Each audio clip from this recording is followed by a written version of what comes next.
and only quick shot. I'm going to hand it back to you. I'm so glad. Thank you, Dash. I will tell you that whoever your buddy is on Twitter that got the World Champions correct had nothing on my boy Ben. Down here, front row in section 206. He predicted it. He called you in the analyst desk out. He had all the info before your Twitter buddy, Roshan or whatever did. Anyways, welcome back to the Casters. Thank you for sticking with us. That monitor has been swapped out. The players recompleted their ready checks. Looking good. We're into draft. So Azael, Poppy, and Aatrox out the gate, followed up by the Sejuani as well. Yeah, it's going to be interesting to see where the priorities do lie here. Azir still available, Maokai still available. Some of the priority bot laners like Caitlyn still available that has been taking a lot of bans as well. Yuumi really rising in priority. We are seeing a shift in what is actually worthy of those bans over the last couple days. Yeah, that's why I'm really interested to see where TS go with this. Another thing we hit on, the Yuumi now taken away, but even though it's like, hey, Nai, you played against Zeka before back in the LPL, I really think we should finally start paying respect to the Akali that can come out in that mid lane. Yeah, absolutely. I mean, Zeka has just looked so damn good on it, but it is the Maokai that is going to be banned out. Whether or not he's willing to just blind a colleague, I don't really know. Caitlyn, though, is left up, and it's just going to be locked in. So Caitlyn Lux will be the expected bot lane here for Deft and Barrel. They're going to be playing heavily for that 2v2. And yes, this is always the answer from Jackie Love when someone wants to bring out something strong like the Caitlyn. He says, you want to go toe-to-toe in the lane? Let me tell you about the Draven from Jackie Love. Can I tell you what his win-loss is all-time on this champion? You can. With 17 games played, he has a 77% win ratio. When you stop and think that the majority of those are in the LPL, it does not get better than that. Yeah, I mean, just huge. And I even like the fact that they paired the Azir with it, because typically when top esports draft the Draven, it's about keeping prio up in mid, so you can always have your jungle go down and dive the bot lane. And Zeka's going to be running the Sylas into that Azir. The Sylas is his second most played champion, 23 professional games. But the thing I want to call out is, just as that Draven Azir was locked in, this stadium went electric. Everybody in here was tapping one another on the shoulder going, we get a Jackie Love Draven. Absolutely. I mean, it's just one of those pocket picks that as an LPL fan, you know, you look forward to. Yep. The confidence with which they lock it in, too. Yes. I love that it doesn't even have to be a discussion. He's like, oh, he picked Caitlyn. Draven. Done. Boom. Done. Get it in there. I mean, again, it's something we've seen time and time again in LPL whenever Caitlyn's would come out. I would expect this to be able to come through as well, because again, when you draft the Draven, it's all about the kill lane. It's all about even potentially being able to set up those dives, and even just sets the Caitlyn behind. And I will say, I'm actually really surprised that Graves got locked in on 3. I was just kind of foregoing even talking about that, because I was assuming it was going to be Caitlyn Lux, almost guaranteed. Yeah. Lux, you can expect, will be banned out at this point. Of course, there are other pairings. A bit of a throwback, but honestly, when you're playing against Nautilus, Caitlyn Morgana can actually be quite strong as a potential lockdown there. Morgana obviously pretty trash into Azir, but it is an option. There are other enchanter supports that you can go towards, things like the Karma. You always could go towards like a Rom as well, which could be a little bit rough. I guess they're worried about a potential Barrel Heimerdinger. Very interesting. Yeah, Barrel has been someone who has brought out obscure picks in the past, and yeah, I mean, last Worlds, he actually had 12 different champions played, you know, at the World Championship, and he was actually tied with Fudge, I think, for the most different types of champions played. The question I have for you is, with 3 professional games, of which he won 2, knowing Lux is still been available, is this a Heimer Lux Phase 2 ban? And more importantly, do you think it's worth banning? Is there something else we don't know? I mean, the Heimer thing feels like this has to be a scrim thing to me, something that they've heard, because especially when you actually forgo the Lux early, they are clearly more concerned about a different type of niche pick that they were really seeing. So, you know, the Draven is a known pick. Maybe they're thinking, okay, we were going to go the Draven. They knew that. What was their answer going to be? I guess they were worried about Heimer. It's pretty interesting. Yeah, and now for the side of TS, so having to go towards a jungler a lot, I mean, 4 jungle bans from DRX onto top esports. I'm not even quite sure what's left and where you go. We've had things like Vi coming out if they did want to look for some type of point-and-click CC. I mean, honestly, you can still go Vi, you can go Trundle, you can go towards a lot of things. Sejuani is still available, like Nocturne, there's Xin, there's tons of picks. I don't think that, you know, Tien is going to be feeling that limited. The Vi would make sense alongside the Nautilus for the dive here. Yep. But it does give a pretty good ultimate over to Zeka as well. You know, has a pretty good, couple good ones to steal. Now looking at DRX for their top side, they're going to need Engage in this composition. Braum was another thing we hit on that could pair well with this Caitlyn to stop the Engage from Nautilus coming through. But it's not Engage on the side of DRX if that does get locked in. One small thing I will throw out there, all 7 games that I can see of Tian playing Vi were from this summer. So it's definitely one of the more recent pickups. He did win 5 of those games, and I'm still looking for an Engage tool here. Yeah, and the options become a little bit more limited because we already see that the Ornn is banned out there. You know, that's alongside the Maokai, the 2 kind of primary engaged tanks right now. You could look for like a flanker or something like a Kennen or a Gnar, but it's not really like guaranteed engage, and it will in fact be the Gnar. Braum plus double marksman is of course a really strong combo. Do it. Will Wayward go for the Yone, which is really strong into the Gnar. He's played it once so far in summer, so it's not something that would be uncharacteristic for him.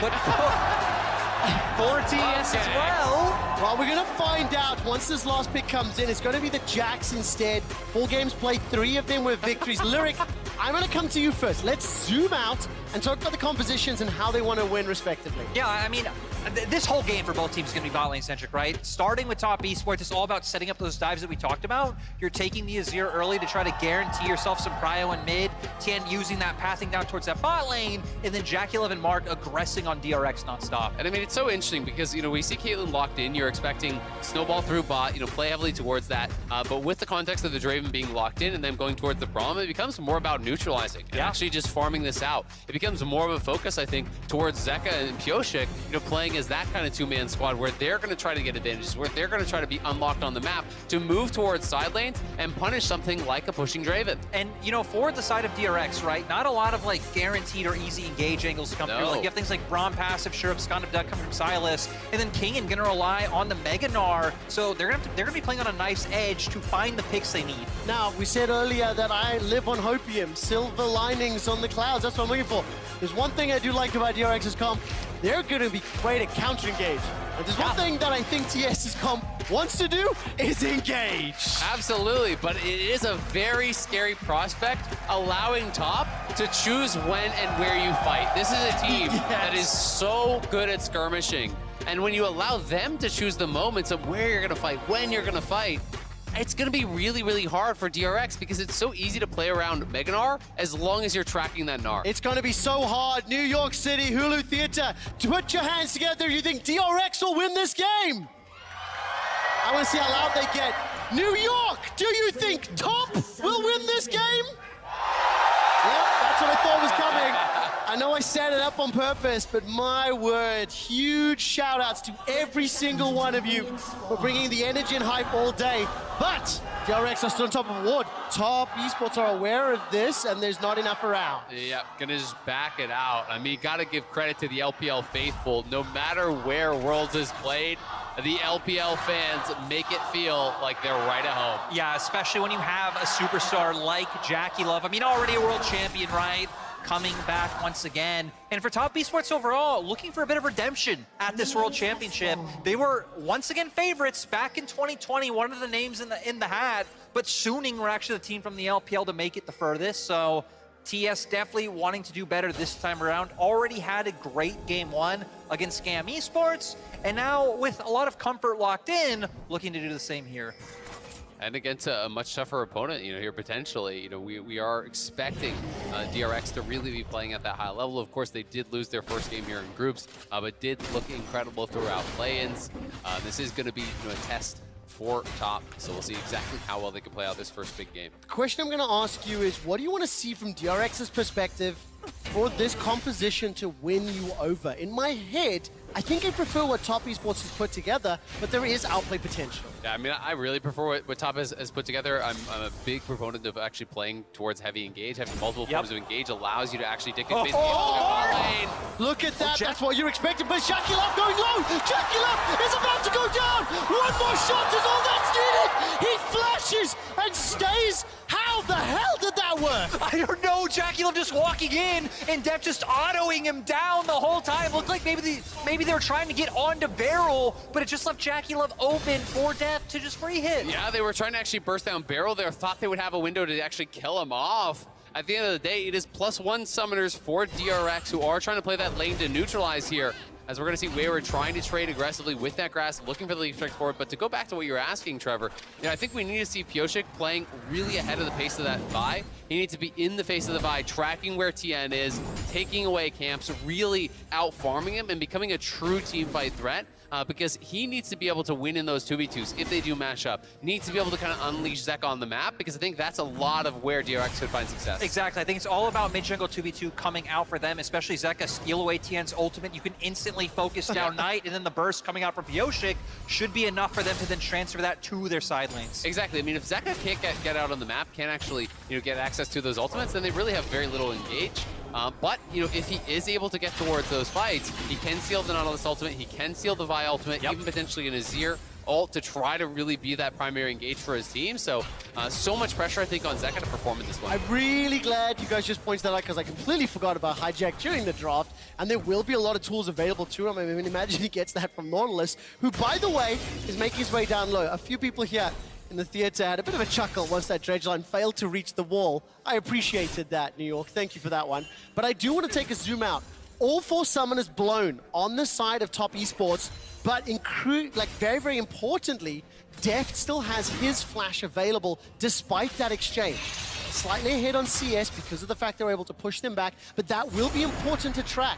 Sums versus no Suns as Tian's making his way forward. Exactly, we can already see both junglers playing towards the bot side, but Tien actually pivoting to maybe punish Zeka first. Oh, the Lee Syndrome. It could be enough damage. Not going to do it just yet. And charges up that Vault Breaker. Zeka holds on to it, manages to not expand the Summoner spell. A little bit of a mind game there. Normally in those situations, I think Tien would flash for the Q flash, but I think he expected Zeka to, so he says, I'm going to hold on to my flash, try to go +1, but Zeka, ice in his veins there, not actually reacting to the play. Just great overall by him. He will still have to give up prio in mid lane. And Tien with the crossover, actually potentially looking for a dive. You can see Wayward actually getting the second wave coming in now. So there is a stack coming up. Now, with the exception of that bottom lane pushing back, every lane is now in favor of top esports. Kingan's got that ward, he's aware of it, trying his best to clear out that vision. Down the bottom lane, it's Deft and Beryl that are currently pushing forward into JackeyLove and Mark as he needs to complete that TP, catch the wave, and start to push it back out. Yeah, absolutely. I mean, Tien is up towards the top side, so they know that their jungler, is on the other side of the map. They're down a summoner, but Pyosik is going to get pushed out because of the collapse here from Jackie and Mark. So nicely played by top. It is important for Graves to be out-farming their opponent, really trying to up that pace constantly. But because of the pressure that this bot lane has, moves back, covers the wolves, and will keep Tien actually up in camps for now. I even actually feel like you just described what DRX wanted to do perfectly and what we've seen so far, right? Neutralizing top esports, because Tien, he's trying to look for ganks down multiple lanes, tries to go mid. I mean, Zeka, again, just kind of veins of ice, not going for the flash. And then Kingan having the ward up in top side. Top esports haven't been able to find any of the aggression that they've been trying so hard to find. And I will admit, the Draven engage with Nautilus in that bottom lane has ended up hurting just a little. More importantly, JackeyLove will close the CS gap in a moment. There's 2 waves in front of him. But we're up to level 4, making our way to level 5, and the Caitlyn Braum have actually been pushing forward for the last 2.5 minutes. Yeah, absolutely. And it's because of that summoner advantage. Jackie still doesn't quite have his flash back. Once those summoners are back, we are going to see top, I think, begin to play again, from that position of power, looking to play a little bit more aggressive. You can see this rated Dirk is already through for Jackie, so it is quite a powerful buy here. Over compared to, obviously, Deft here with those tier 2 boots, as they're going to try to look for Wayward. Pyosik stepping forward, smoke screen.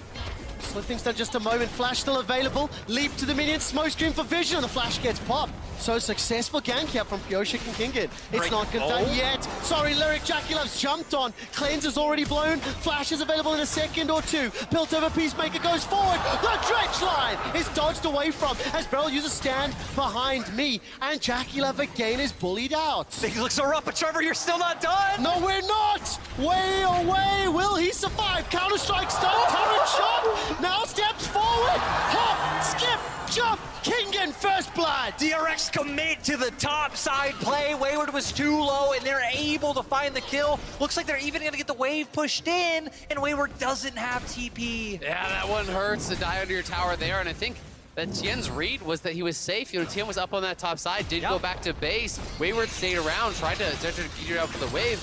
I'm interested to see if recall was actually delayed by Pyosik or if he just elected to stay, because we were watching that 2v2 and didn't really get to see the setup, so hopefully we'll get a replay of that. Yeah, but for now, we're actually focusing more on the bottom side. As Tien wanting to counter jungle, take away some of Pyosik's camps. They have Cryo in mid, but they will have to be careful. Jackie Love on a reset right now, so they do just elect to back off in the end. And Top Esports down just a small amount of gold, thanks to the fact that Tien's been able to power farm, and we're watching this now. It didn't quite go far enough back there, is it? Yeah, it looks like he just elected to actually stay around. It wasn't that he wasn't able to base. He did decide to try to come back and farm this up, but the problem is, with Pyosik around, he gets the wraparound and he gets punished there very, very heavily. So greeting it out a little bit for the farm, and this one is going to hurt him quite a lot.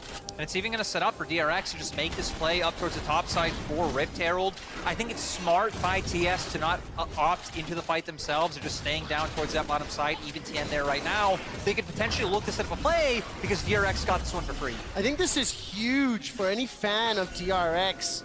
Looking at the setup, I think importantly, the 2v2 was well played by both respective teams, but Deft and Beryl, I would argue, are going to benefit more from making it to 9 minutes in, being an even CS against a Draven Nautilus lane. And more importantly, DRX have got some advantages up top. They're fending off the aggression despite multiple attempts.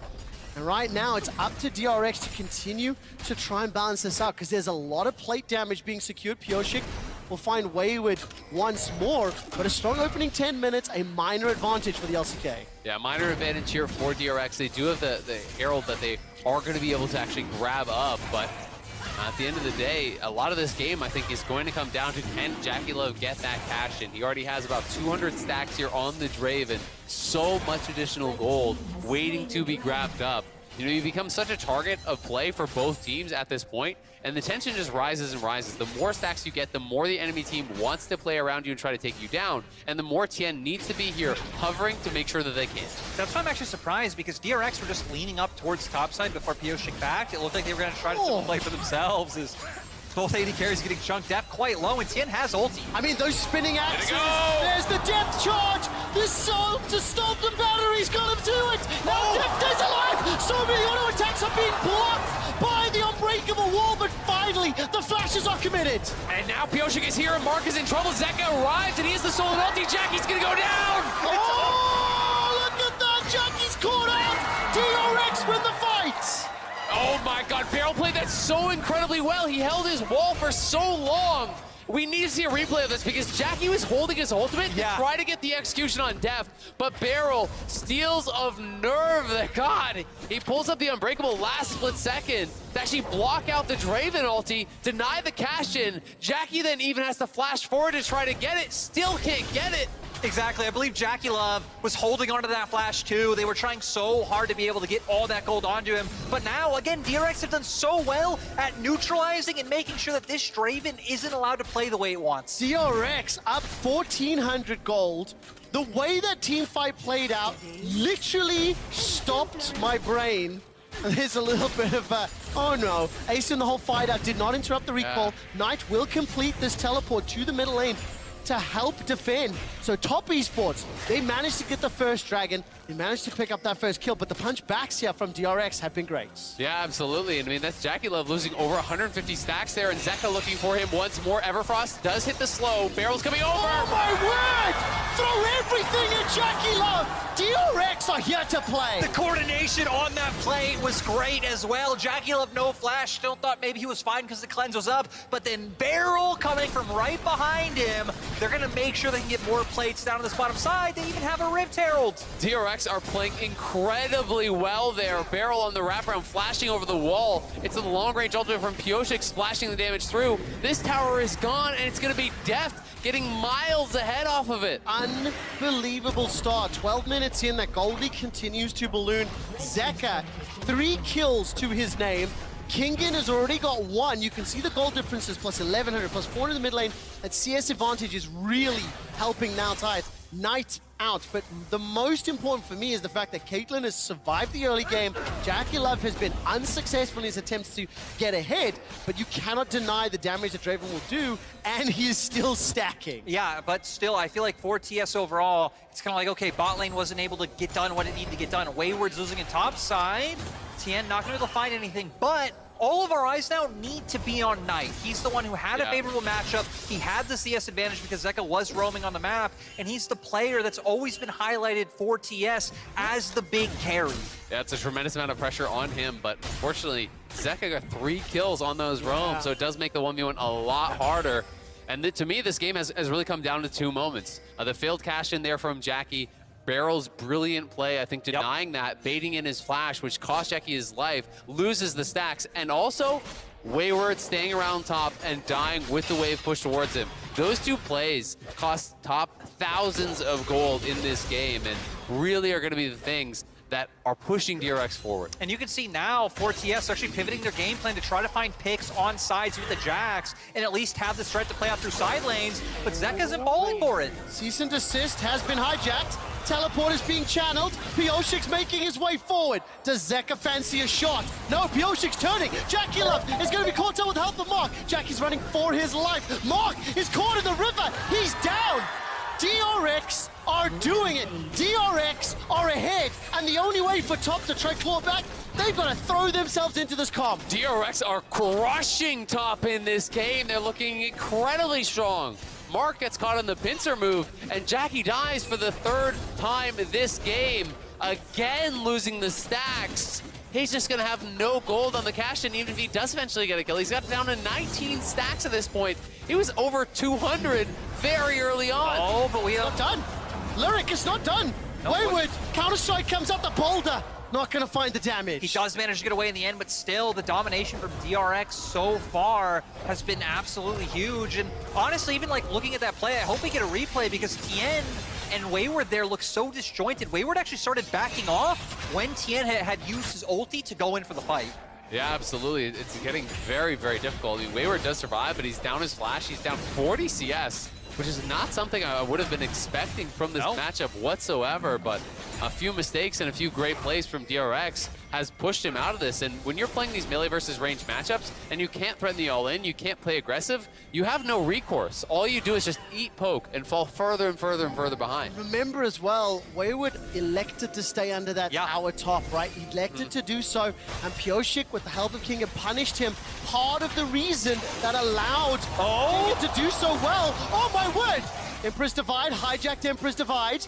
I'm waiting to see if Tian gets involved. Pioshik is shadowing again, and I think, gentlemen, one of you talks about how you want to see Pioshik shadowing, tracking Tian, making sure he doesn't get ahead. I think Pioshik's doing a great job of that. Yeah, he's done great, and even Barrel as well, you can see him slightly hovering into River just in case anything comes through. And I love what DRX are doing here. Use the ult up in top lane. Caitlyn ult comes out as well. Chunk them low so they can't even walk in to try to contest this Rift Herald. And you can see Pioshik 100% KP throughout the game, has been looking really, really strong. But as we popped up the gold leads, it's actually Knight who is still ahead of everyone in this game. He's playing first strike, so has a lot of additional gold. And Tien trying to move forward. Pioshik needs to turn the Herald around, or it's going to be Tien that can get the eye. Because he can't turn it, it's out of patience. He doesn't try to finish it off. And the thing is, Wayward as well actually stuck around, but Wayward has TP to where Kingen doesn't. So I like that DRX actually end up backing off from this play, and it looks like maybe Top Esports gonna look for a collapse on a Kingen, but Wayward hasn't been doing too hot in the 1v1. No, I mean, Jackie Love started making his way down, decided to back away.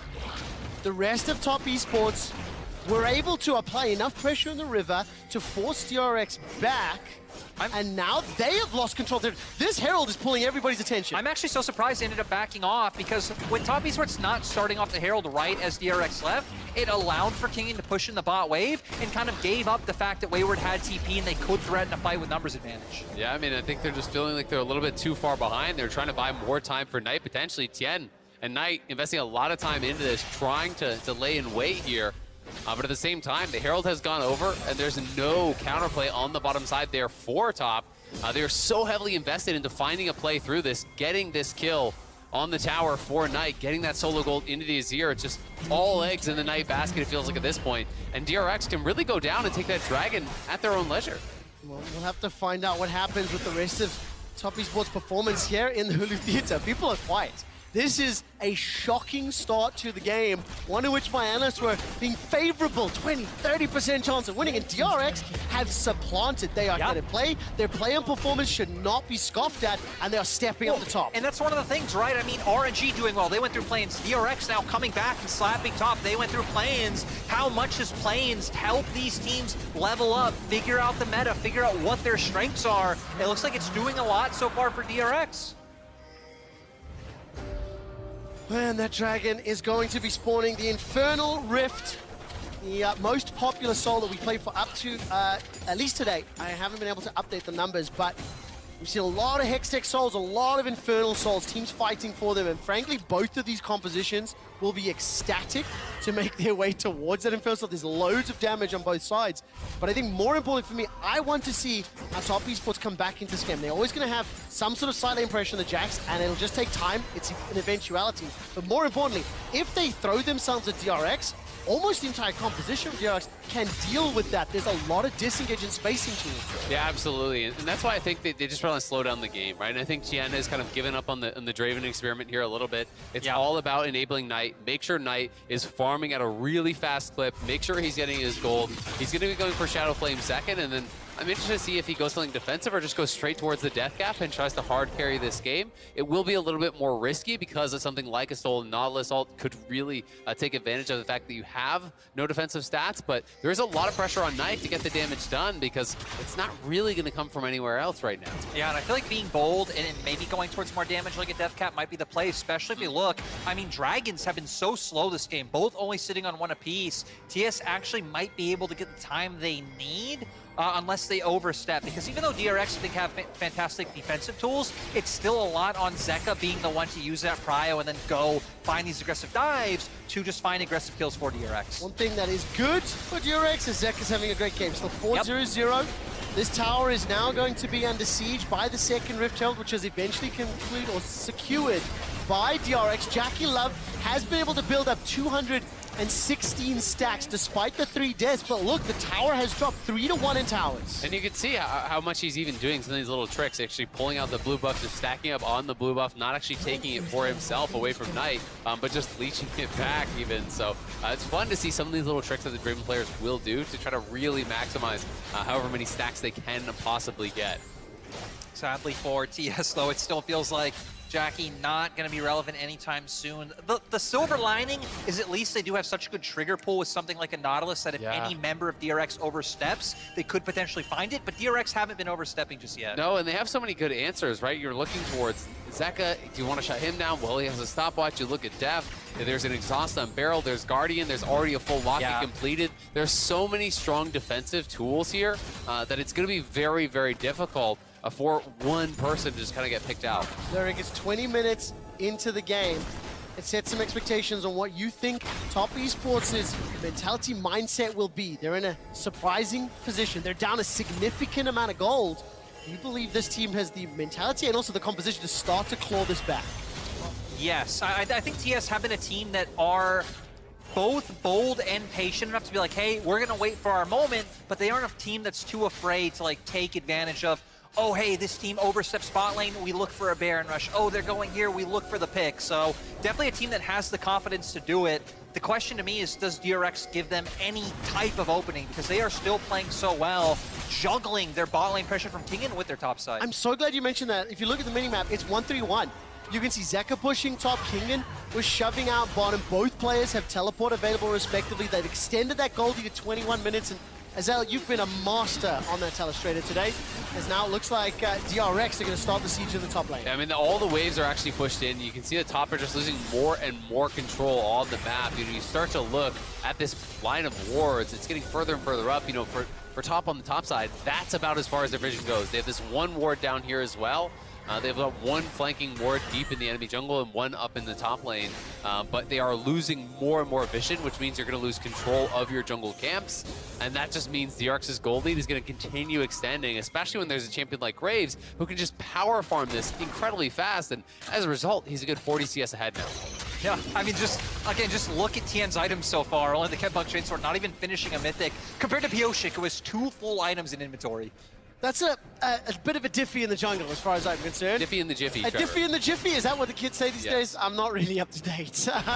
What I will say, though, is Dragon is spawning in 20 seconds. I saw a lot of vision from DRX have been pushed into that northern quadrant of the jungle. Now both teams, frankly, maybe a little bit late for setup, but we're getting, potential to a 5v5. Yeah, Top have decided to kind of draw a line in the sand. They want to fight for this dragon. They have 2 items for Jackie, 2 items for Knight. They're saying it's not getting better. 2 items done as well for Wayward, and they're going to try to throw down the gauntlet here and fight. And I'm so surprised when we said, hey, Dragons haven't really been accelerating. Both team only at 1 apiece, and Zeka maybe going to find an opening because he has been able to take away TN's ultimate. You can feel the tension on the cast as Zeka didn't find the chains, didn't find the CC, and doesn't pull the trigger on the ultimate. No, and I love that Top Esports actually end up backing away because DRX, I still feel like, are favored in this fight. Again, TN still not even having a mythic item completed, so DRX will get this one, and Top Esports elect to just go get their topside camps, push waves, and get vision down. I will say I was just really surprised by the positioning in general then, Yeah. right? Because if you don't want to contest, just abandon ship, go towards top, get the waves actually even more pushed out, because now, DRX is actually up towards that top side. Knight can't even fully push out the wave because they spent a lot of time down around bot, which is why I thought they were actually going to look to challenge. I think the read instead was, let's go, let's see if we can find an easy pick, then maybe go forward from there, because they are on their spikes, but I do think overall this is a more intelligent decision. I mean, at the end of the day, for Top Esports, it was the second Dragon conceded. It is still that 5,000 on gold lead, which, to be fair, has been there for about 5 or 6 minutes. Yeah. It's a significant amount of time. It gets more risky for DRX to push those side lanes, but take a look.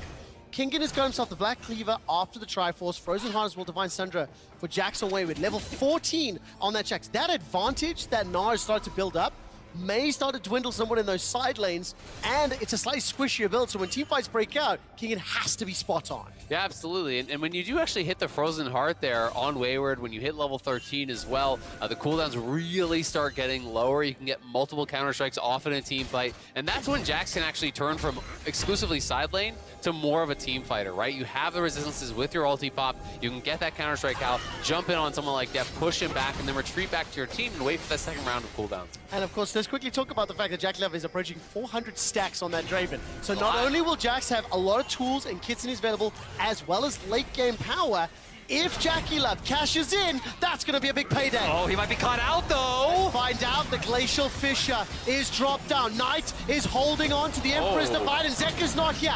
This is a 4 versus 5 zoning game. It's about sending a message so Zeka can push top. I think Top Esports actually were trying to get to an angle where they can posture for a fight because Zeka was top, and I assume they know that he doesn't have TP on the board. Wayward kept hovering over, but DRX actually were the ones to do a brunt of the damage. Lyric, you said it not 5 minutes ago. Will DRX allow Top Esports to engage? The answer in this little mid lane trade? Absolutely not. No, they've done such a fantastic job. I even love that Wayward was trying to drop waves, and Kingan's like, I don't care, I'm going to keep shadowing you, making sure you can't find an opportunity. And then Beryl, so far, I think, has done a really good job of making sure no one can come forward on the depth. Yeah, absolutely. And answer to our question is that Knight is going to go for the stopwatch and then try to go straight towards the death gap from there, which I do think is a very intelligent kind of middle road. Jackie working towards LDR will be a big spike on 4, but it does mean he's not going to have the IE for quite some time. With all of those additional stacks, though, you have to remember that the amount of stacks is also where your ultimate will execute from. So if they are below 435 health, you hit them with the Whirling Death, you're going to get that massive cash-in, which could do a lot to try to slingshot them back into this game, especially if it's a kill on someone like Zeka, who has that large bounty, but it is an over 7,000 gold lead now. They're at the final hurdle. DRX, a team that some of our LCK colleagues were calling LPL's 5th seed. They are now in a position where they're I actually think I was the one who called them that. I think it was Chronicler, but I think you showed it on air.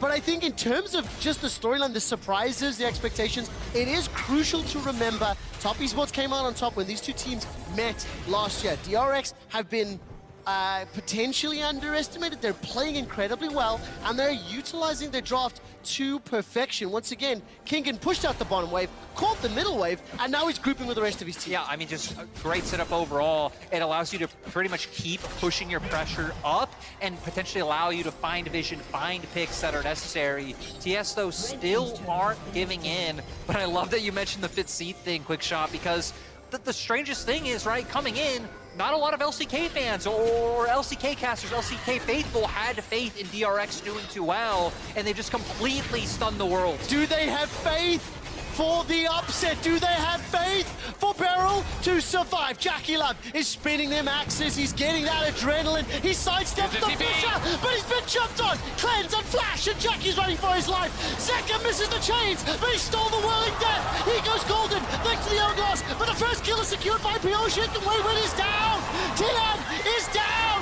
Top Esports are getting obliterated. They are crushing them. DRX lose no one in the fight. Again, Jackie will lose all of the stacks, and Kingen already in the top lane pushing in. DRX will crack the base. Yeah, DRX potentially gonna be able to get an inhibitor. Looks like they're thinking about maybe pivoting towards the Baron now, realizing, hey, Knight's back in base, we can't go for this push, but huge fight from DRX. Azale, how much of an upset is this in the context of the World Championship? It's massive. DRX coming in here as such a huge underdog, the 4th seed from the LCK, not a team that a lot of people had the faith in to be able to bring the level of consistency to take down someone like Top. But they're doing it right here, right now, day 3 of groups. It was a great sidestep there from Jackie Love, but the damage he takes early on from Def just pushes him entirely out of the fight. Throws the ulti across, but unfortunately it means he doesn't actually have it for an execute onto Knight, or Zek, excuse me, as he comes out of the hourglass. Yeah, so not able to get much done there, and then Pioshik and Kingen actually were able to keep Knight out from the fight, walking towards the backline. Wayward got taken down super early on as well, went a little bit over-aggressive, and the Gnar ult was able to come out to keep him down, and then this huge moment. They're shocked. They're wearing masks, and you can tell they are not believing what they are seeing. The depth charge has been hijacked. The depth charge has not been fired. And like we said, DRX and Top Esports, same group in 2020. TES 2-0'd them last time around. Doesn't look like it's going to go the same way in 2022. With the push they have from Baron, they're also able to put themselves on Soul Point, and things are looking doomed for TES. DRX are just looking incredible in this one. Over 11,000 gold ahead with the Baron buff on Soul Point. Knight is the sole hope remaining here for Top. He does have the death cap complete. He is incredibly strong, comparable with the strongest members on DRX, but the problem is everyone on DRX is a threat. 0-0-0 for Knight. Jackie Love is melted. He waddled on the slow and was burst by the 4th seed from the LCK. Pioshik's got himself 3 already. Knight gets at least 1 back, but the tower falls. That's 2 more. The Quadra, the Ace, the base. DRX have done it. Pioshik was so huge in this game, making sure Jackula's famous Straven couldn't take over. New York City, you will remember the day that DRX struck back against Top Esports. What a